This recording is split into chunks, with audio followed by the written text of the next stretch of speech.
날마다 살아나는 큐티 김양재 목사입니다. 오늘 큐티 말씀은 다니엘 11장 20절에서 35절까지예요. 하나님 아버지, 강하여 용맹을 떨치는 하나님을 아는 백성이 되길 원합니다. 말씀에 주시옵소서 듣겠습니다. 하나님을 아는 백성이 되려면 첫째, 내 욕심과 죄를 보아야 합니다. 어제에 이어 북방왕과 남방왕의 역사가 계속됩니다. 21절부터 등장하는 왕은 안티오쿠스 에피파네스로 알려져 있는데 1절부터 20절까지의 모든 속성을 다 가진 인물이에요. 그 내용이 11장의 대부분을 차지하죠. 그는 로마에 잡혀간 왕의 아들 대신 속임수로 왕의 자리를 차지한 인물이에요. 왕의 아들이 돌아오기까지 자신이 5년간 섭정한다고 속이며 왕의 자리에 올라왔어요. 그리고 어린 왕을 독살하고 자신이 왕이 된 것이죠. 그러자 남방왕은 22절에 넘치는 물 같은 군대를 이끌고 공격하지만 패합니다. 모든 왕권을 장악한 북방왕은 23절에 그와 약조한 후에 그는 거짓을 행하여 올라올 것이요 소수의 백성을 가지고 세력을 얻을 것이며 라고 해요. 남방왕과 전쟁 후 화친의 약조를 맺지만 약속을 아주 쉽게 어기며 남방을 침략합니다. 적은 군사를 이끌고 와서 남방왕의 땅을 조금씩 차지해요. 그의 통치 방법은 모두 거짓입니다. 속이면서 땅을 차지하고 속이면서 전쟁에서 승리합니다. 그가 얼마나 거짓된 사람인지 모두 알지만 강력한 힘이 있기에 아무도 말을 못해요. 스스로도 주변 사람을 믿지 못합니다. 그러니 진실된 관계가 없이 상대를 압제하거나 상대에게 선물을 줘 자기 사람으로 만드는 것이죠. 24절에 노력하고 탈취한 재물을 무리에게 흩어주며라고 하잖아요. 계략과 거짓이 그 삶을 지배합니다. 우리 옆에 이런 사람이 있다면 어떨까요? 그 사람 때문에 힘들어하면서도 그를 끌어내지 못하니 비율을 맞추려고 애쓰며 다 떠날 생각을 합니다. 그러면서도 그 자리를 부러워하지요. 그러니 거짓과 속임수로 권세를 누리는 사람이나 그 자리를 부러워하는 사람이나 똑같은 거예요. 그 가운데서 내 욕심과 죄를 볼 수 있어야 합니다. 적용 질문입니다. 권모술세에 능하고 거짓된 사람을 보면 어떤 마음이 드나요? 그를 미워하면서도 그 자리를 부러워하진 않습니까? 그런 사람을 통해 내 죄를 깨닫고 회개하나요? 하나님을 아는 백성이 되려면 둘째, 때가 이르기까지 인내해야 합니다. 24절에 때가 이르기까지 그리하리라고 해요. 하나님이 정하신 분명한 때가 있다는 거예요.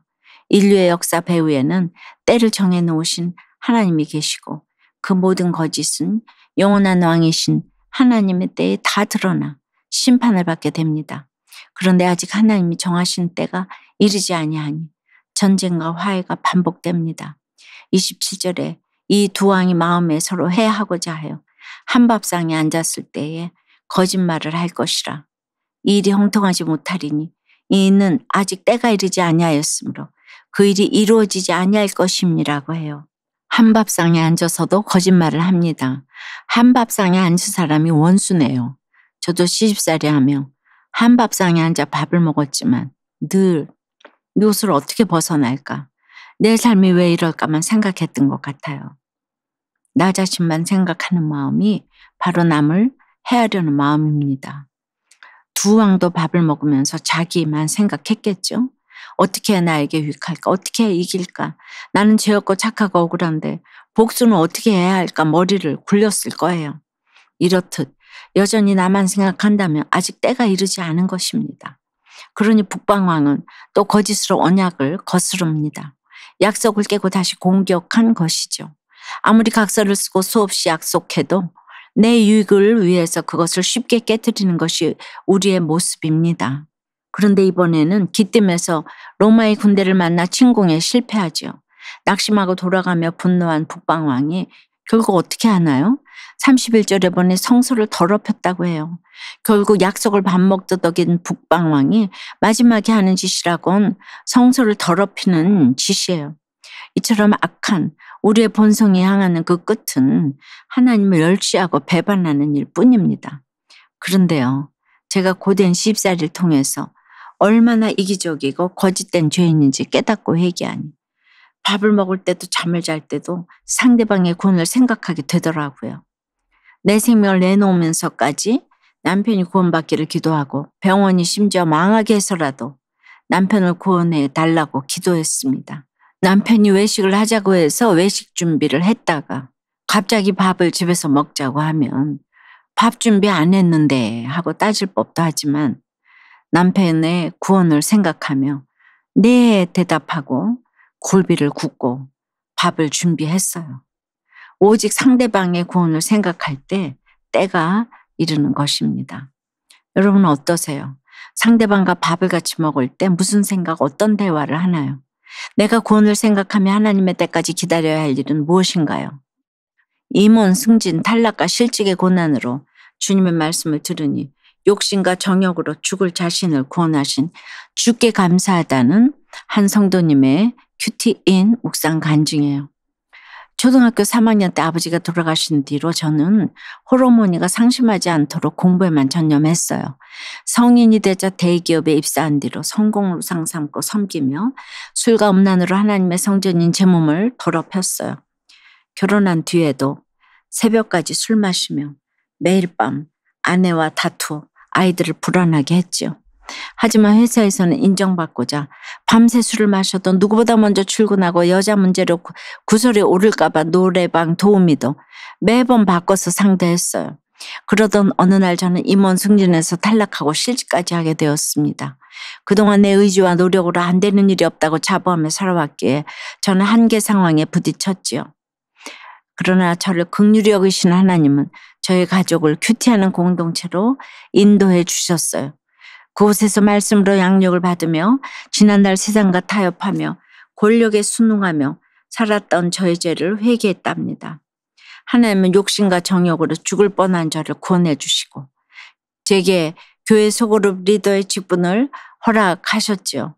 그런데 얼마 전 아내는 제게 당신이 진정으로 회개하지 않으니 교회를 떠난 아들이 술 마시는 수고를 하고 있어요 라고 말했어요.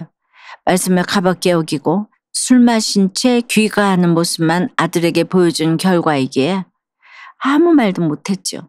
이제는 35절 말씀처럼 연단을 받아 회개로 정결하게 되고 구원의 약속을 붙잡고 끝까지 믿음을 지키기를 소원합니다. 저의 적용은 출근 전 아들을 위해 회개 기도를 드리고 큐티한 내용은 SNS 가족 대화방에 공유하겠습니다. 저녁마다 아내와 산책하며 그날 묵상한 말씀과 적용한 것을 나누겠습니다. 입니다. 북방왕이 성소를 더럽히자 이에 맞서 싸우는 사람들이 있었어요. 32절에 오직 자기의 하나님을 아는 백성은 강하여 용맹을 떨치리라고 합니다. 아무리 악한 왕이 세워지든 포악한 지도자가 득세하든 우리는 성전을 지키고 예배를 사수하며 지금의 때를 보내야 해요. 그것이 강하며 용맹을 떨치는 모습입니다. 우리에게 이런 왕들을 허락하신 이유가 35절에 나오죠. 연단을 받아 정결하게 되며 희게 되어 마지막 때까지 이르게 하리니라고 해요. 결국 나의 연단과 회개와 구원을 위함입니다. 이것을 기억하며 오늘도 내 죄와 욕심을 보고 회개하면서 하나님의 때까지 인내함으로 영원 권으로 나아가는 저와 여러분이 되길 주님의 이름으로 축원합니다. 기도드릴게요. 주님, 하나님의 때까지 잘 인내하며 영원 권을 위해 나가야 하는데 아직도 세상이 좋아 북방왕처럼 거짓과 속임수를 일삼는 저희들이에요. 내 유익을 위해 언제든 배반할 기회만 엿보는 저희의 죄를 회개합니다. 그 끝이 결국은 하나님을 배신하고 성소를 더럽히는 모습임을 깨닫고 그 자리에서 돌이키길 원합니다. 하나님의 때까지 기다리며 성전을 지키고 예배를 사수하는 것이 강하고 용맹한 하나님의 백성의 모습임을 기억하게 도와 주시옵소서. 저를 연단하고 정결하고 희게 하시고자 허락하신 고난 속에서 내 죄와 욕심을 보며 회개함으로 영원권을 위해 나아가도록 인도해 주시옵소서.